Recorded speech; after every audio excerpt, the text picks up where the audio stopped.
Hello, everybody, and welcome back to another episode of Popcorn and Coffee, a movie podcast, Table Talk. I'm your host, Jesse, and with me, as always, is my co-host, Jay Hazel. How are you? What's up? There he is, the 90s version. Yeah. 90s version. Speaking of 90s version, vampires. Am I right? They're back. They're back. They are making a comeback. They are here. Today, we will be looking at Daniel Espinosa's Morbius, 2022 finally released Morbius with Jared Leto and Tyrese Gibson. Who else? Matt Smith. Jared Harris. I was waiting for you to say something, and I was gonna let you go, and then I was like, oh never mind. Adria Arjona. My Sharona. Okay. And we'll get into the other castings later. Yeah. This is listed as an action, adventure, horror, sci-fi, and a thriller. So that's all there. Yeah. I would say less thriller. I wasn't really on the edge of my seat. And when I'm looking at a thriller, I look to be like my heart's racing. So I would definitely say action horror. Okay. Daniel I can't even say his name. Daniel Espinosa did Child 44 with Tom Hardy, and he did Safe House. He directed Safe House with Denzel Washington and Ryan Reynolds, which is a really good movie. Yeah, I really enjoyed that one. So I was excited for this. I was excited to go into it. Obviously a Marvel fan. Not so much a Sony Marvel fan, but a Marvel fan nonetheless. Yeah. Expectations low. Oh yeah, way low. Like, and it's weird because Sony has put out some decent Marvel films over the years. I mean, they're not like phenomenal, like great, but they're good movies. I mean, they introduced me to Spider-Man, so that they did. I can't hate on them too much. Oh yes, we can. I would argue they made more bad than good. 5. Yeah. You think 5 Spider-Man movies, 2 Venom movies. This. Anything else? Did they do Fantastic Four? No. That was Fox.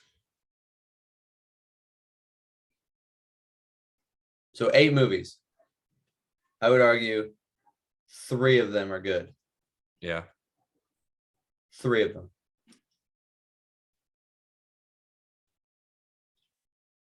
Anywho,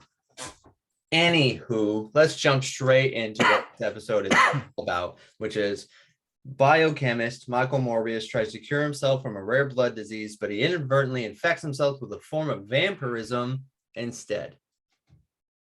What did you think of the premise overall? Yeah, I mean, I thought it was good.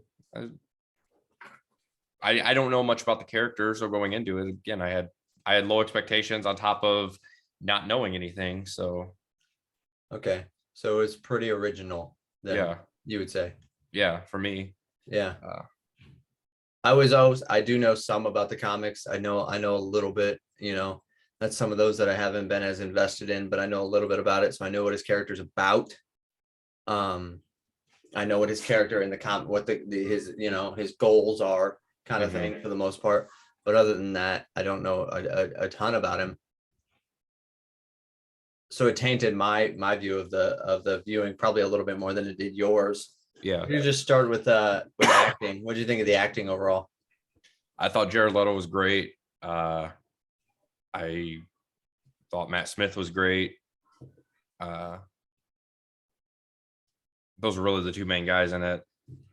The female lead, Arjona, she was okay, whatever. And then the one guy, the doctor that was with him from the one that helped Matt Smith's character out. The Jared Harris character. Jared Harris. Yeah. Every time when he came on screen, I was just like, hey, that's the that's the evil news anchor from Mr. Deeds. He plays like a bad guy in a lot of things. So Yeah. this whole movie, I expected him to be what Matt Smith's character turned out to be. That's what I expected Jared Harris's character to be. So that was yay. That was good. Spoiler warning, everyone, if you haven't seen Morbius yet. By the way, I thought Jared Leto did a good job. Everyone else really just felt there was nothing. There was no depth to any of those characters. There really wasn't. They were a one-line cop A, cop B, assistant doctor. Yeah. Best friend. Like there was no depth to anything that they had going on at all. At least Jared Leto's character was the only one that was fleshed out. The movie's about him, so I would hope it's fleshed out. But I thought he did phenomenal. I really do. I feel like that's a role he was made to do, honestly, because as we all know, he's a vampire in real life. Jared Leto is really. Jared Leto's a vampire in real life. Is he in the same? I don't know how you look that good for that long. That's true. Think about it. Guy's 52 years old and looks like he's in his 30s. He played a 30-year-old in this movie. 33-year-old. Yeah, I believed it. Like I don't know. I don't get it. And he doesn't. I don't think he does Botox either. So that's. If he does, props to whoever does it because you can't tell. Yeah. Unlike, never mind. Renee Zellweger. Wow. She looks like a different human being. Yeah. That's beside the point, but I digress. But anyways, I thought as far as acting goes, it was like you said whatever. It was whatever. There was nothing going on of any dramatic tonal wise. There was nothing.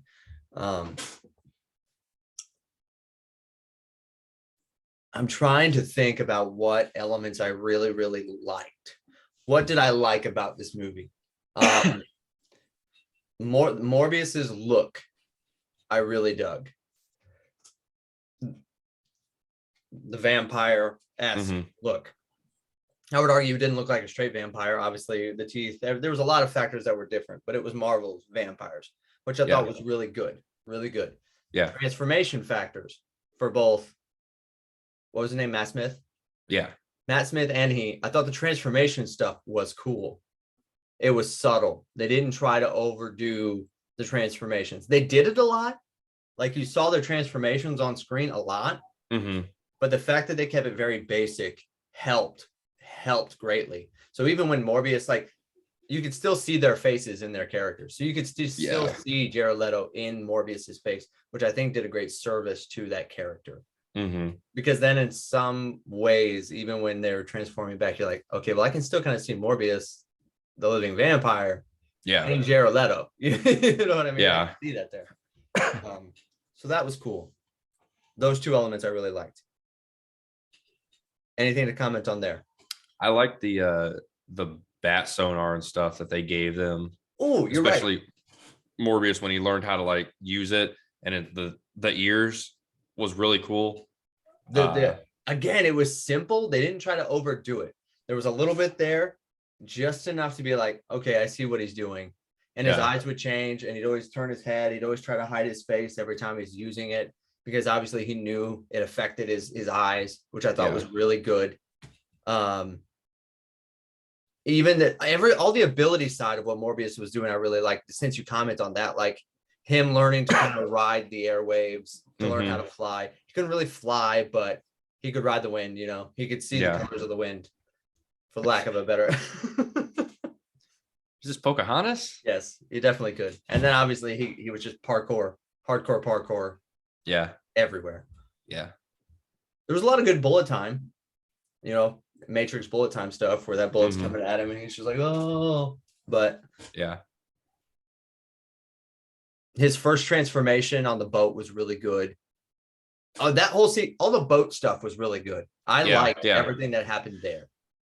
My gripes from the movie come a little bit later than that, but everything that led up to the boat scene, even though I thought it was a little rushed, I thought worked pretty well.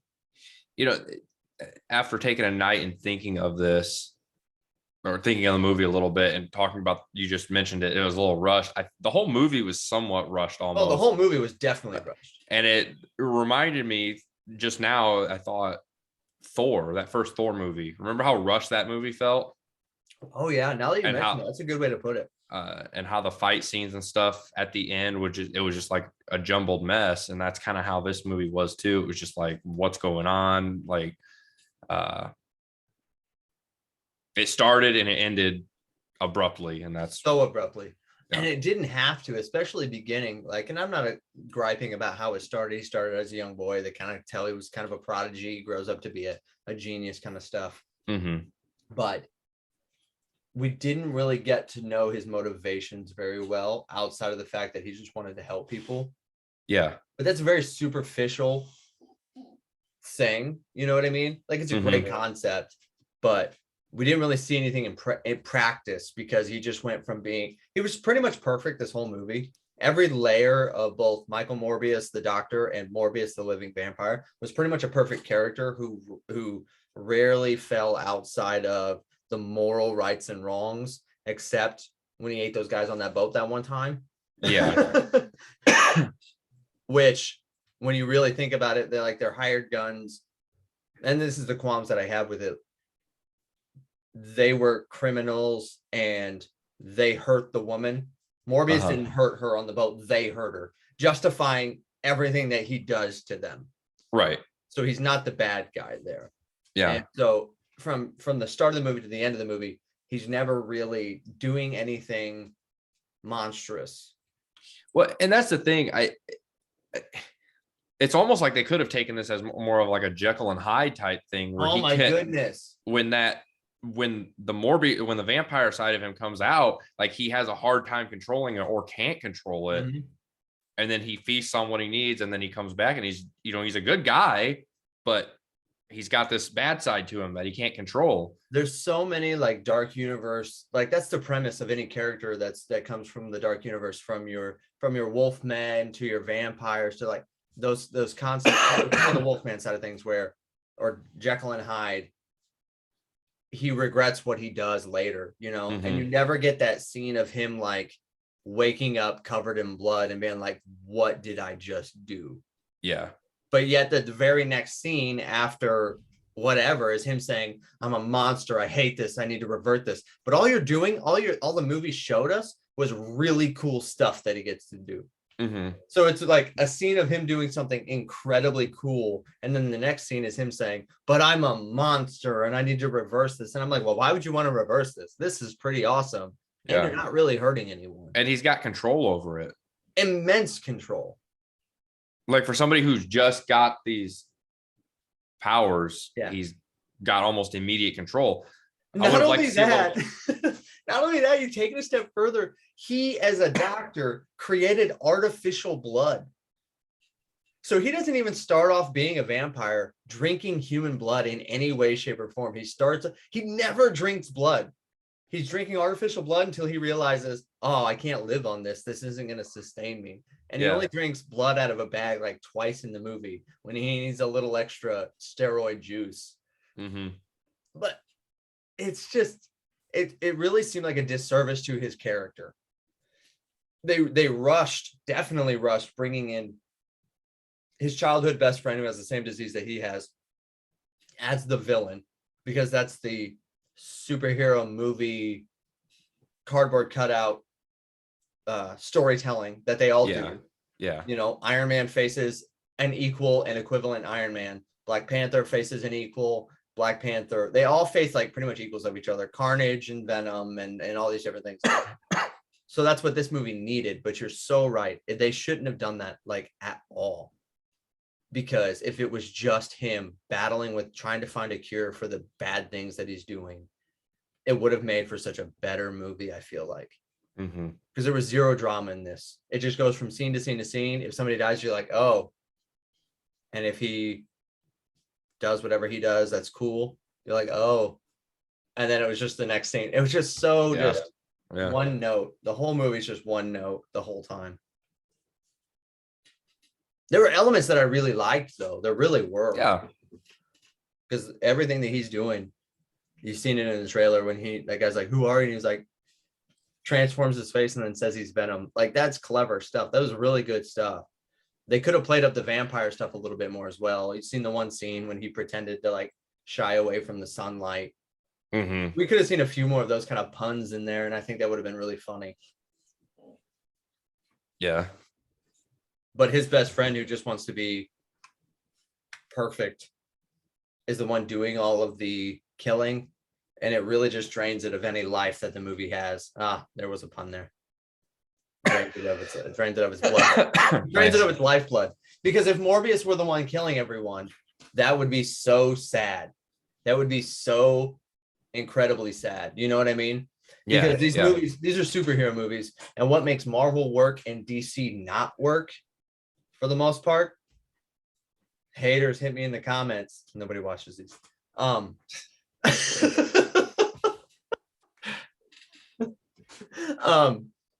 What makes so many Marvel movies work is that, like, okay, this is a man who transforms into a giant green beast.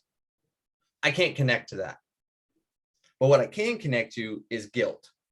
What I can connect to is shame. What I can connect to are the human emotions behind that character that we just don't get in this movie at all. Mm-hmm. So by the time it gets over, it's just like, okay, I didn't waste my time, but I kind of did, you know, like, I'm just like, okay, next. Yeah. Yeah. I enjoyed sitting and watching it. There was no point in the movie where I was like, is this almost over? Like, really, how much longer do we have? Except when I go to the bathroom, you know. It sucks that it had to end in the CGI fight. You know what I mean? Yeah. It just sucks that that's where it had to go. Yeah. And I like the way they moved and stuff. Like when they were by themselves and they were like jumping, and it was kind of like very like, I don't know what to call that. Like they would move from place to place, but then it would like take a while for them to like focus back in. Oh yeah, because they were like, what's that blue character in the X-Men?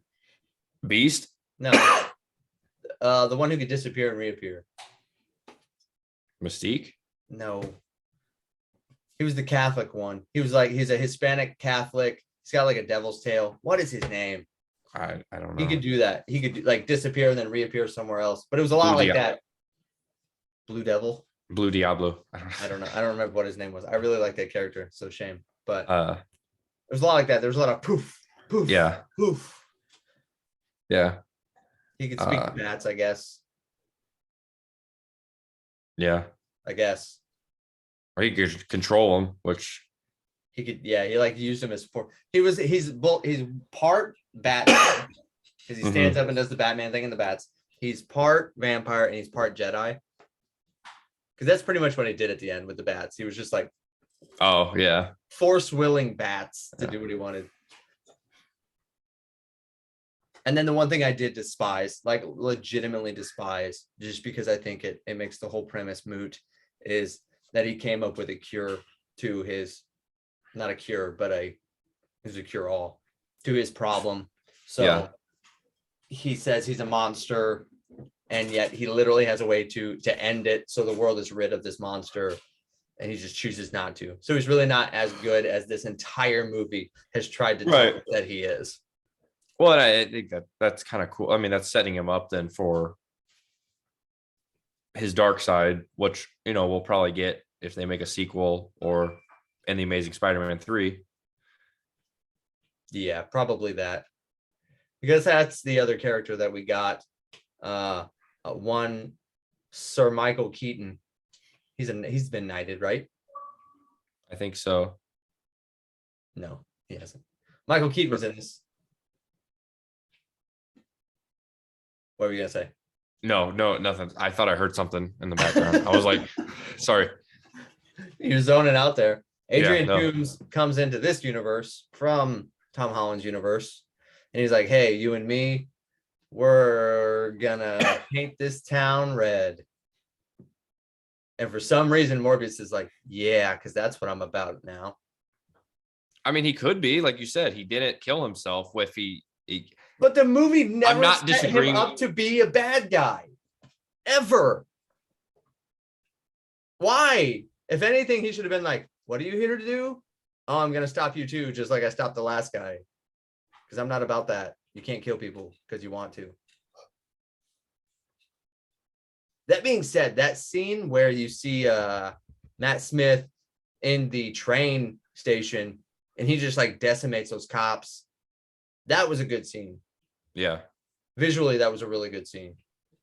His vampire wasn't very good, though. No. It was just his face. He didn't transform that much. No. So what do you think about the theory that in this universe the humans bite the vampires and become vampires? I think it's not only does it change the entire premise?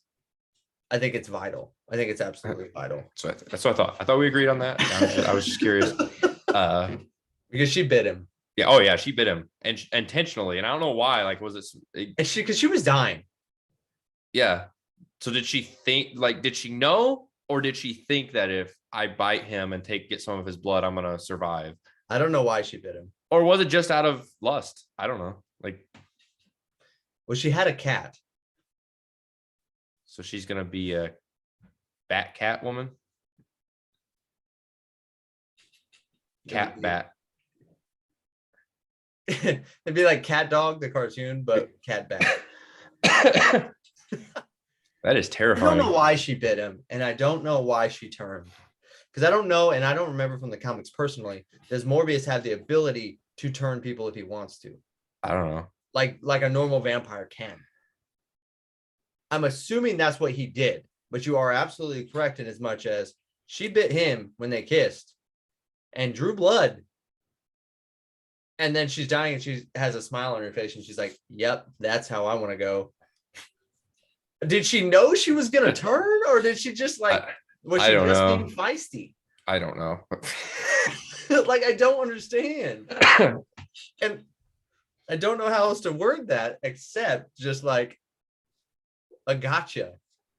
Yeah, like I don't know. I don't know. And maybe that's weird. What it was, because she makes a comment like, don't let this be in vain. She makes a comment like, don't let it be in vain that I died, wanting him to bite her and drain her of blood so he can become stronger. Yeah. So she knew he was about to do that. She knew he was about to bite her. So maybe she bit him as like a, gotcha, I bit you before you could bite me. If that's the case, she's about to die. She's being very cheeky. Like, really, she's about to die. Like, why are you making like, why are you being silly? I don't know. It was weird. Nonetheless, the more we talk about the movie, the more I dislike the movie. It's the ending. It's the way it ended. Well, yeah, but no, it's the whole movie. It's the whole movie, because you were right. You said it at the beginning. If the premise would have been him fighting against himself the entire time, and it would have been a way smaller, low-key, street-level movie where your horror elements were taken up a notch, your thriller elements were taken up a notch, and you dialed back the action adventure, it could have been creepy, eerie, dark, twisted, and then just him like, and I'm borderline saying like, I want Joker. Yeah. But him, and he's the one doing it, and he doesn't know how to stop himself from doing it. Because that's the only way you can get to a place where he regrets it. Right. Yeah. Like if he would have killed his best friend. Everyone that he loved. If that movie ended with everyone who did die in this movie, everyone he loved died in this movie, just he didn't do it. Right. If he'd have been the one to do it, I really, that could have ended in a place where like he's trying to kill himself and he can't. And then with the movie ending, Toomas coming to him and him being like, I don't even have nothing to care about anymore. So yeah, sure, let's just. Or even it could have ended with Tooms coming to him and been like, hey, I know somebody who can help you, but you got to help me first. And that Oh drew, yeah. and that drew him into the underworld, into doing villainous stuff, Yeah. but for a good cause, for him trying to stop what he's been doing. That, in my mind, works way better than what we got. Mm-hmm. And that would have justified him then having to go up against a Spider-Man or go up against whatever movie he's going to be in next. Yeah. And I think, I know they set it up, just they brought Toombs into it just so they could set up the Amazing Spider-Man 3, and Sony's gonna do their own Sinister Six thing. It's probably gonna be garbage, unfortunately, because Andrew Garfield is my favorite Spider-Man, and I think he deserves another good movie, but it's not gonna happen. They should have ended that film with one of those two scenes and had Blade come into it. Definitely. Set up a Morbius. Set up your. If Sony wants to do this universe, set it up and set it around Morbius and Blade, and then bring other characters into that. Well, Sony doesn't own Blade, so they can't. Oh, they don't. Blade. Okay. Well, they should have tried to get that then before making this movie. We're gonna get a Blade movie. We're gonna get vampires in the MCU, but are we gonna get the same kind of vampires that we've seen in Morbius? No, that's a Sony vampire. So are we going to get those? No. Do we want that? Or would you rather see more classic Dracula vampires? No, I'd rather see like a more Marvel, like a modern take on vampires. I'm fine with that. And when I say modern take, I don't mean like no crappy Vampire Diaries TV show stuff like that. I'm just saying like, just give us something new and fresh that maybe we haven't seen before. I mean, obviously vampires suck blood. That's fine. Keep that. Keep a similar look. I'm fine with that even. Just, I don't know, maybe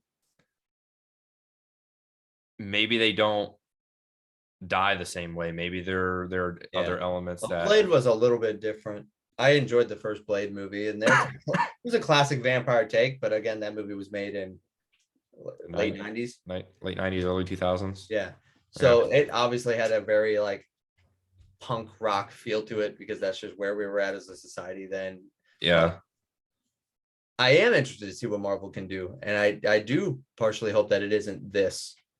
Because again, I think it's just Sony ruining this. And I don't know why. It's because it makes money and that's why Sony won't sell. But I don't know why Marvel and Disney, with all the Disney money that they have, don't just buy the Spider-Man properties back. Like offer them so much money that they can't say no to being like, yeah, we'll sell Spider-Man back to you.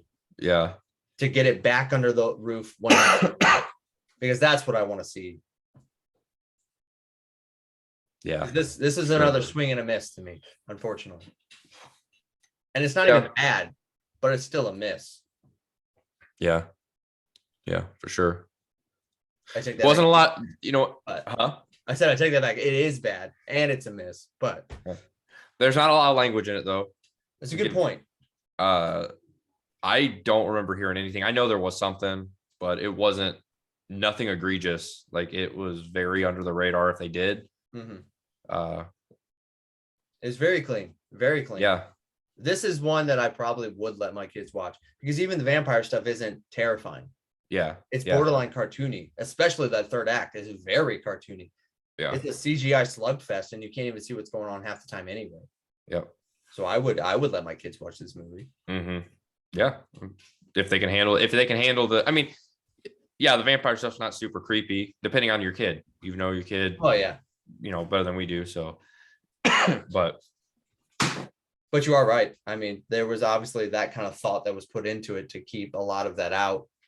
I just don't know, again, in terms of them making this movie, who they're targeting, based off the story that they told, based off the direction the movie went. I don't know who their target audience is for this movie. I really don't. You know what I mean? Because if it's Spider-Man fans, you could be a Spider-Man fan like you and have absolutely no idea who Morbius even is. Yeah. So it's not Spider-Man fans, really. You're hardcore comic book nerds, but yeah. And I've heard of Morbius. I remember him in the Amazing Spider-Man cartoon from the 90s. we were watching it with. I was watching it with my son a couple weeks ago, and he came on. He was in one of the episodes. Oh, really? Yeah, Blade was in there, and they were hunting him down and stuff. And but that's my extent. I didn't read any of the comics. I don't know like much other than that. Those two characters are really closely linked. Yeah, and they are also closely linked, Blade to Moon Knight. So that's interesting. We're talking about a bunch of characters that are in a certain sect of comic books. So that's really interesting and fun. But other than that, I really don't have anything else to say about this movie. Nope, me either. So if you want to check us out, head over to Apple Podcasts and leave us a review, comment, and let us know what you think. You can also listen to us on Google Podcast or Spotify. If you like this video, you can leave a comment on it and let us know your thoughts on the video. Where do you stand with Morbius? Did you like it? Did you hate it? Did you not care? Are you indifferent? And if you want to DM us and request our next movie that we are going to watch, head over to Instagram at Popcorn and Coffee and DM us there. And tell us in the comments, who is your favorite Jared Leto character? Is it this? Is it Joker? Is it the lead singer of 30 Seconds to Mars? Who is it? Ooh, I love 30 Seconds to Mars. All right. That's all, guys. Thanks. Bye.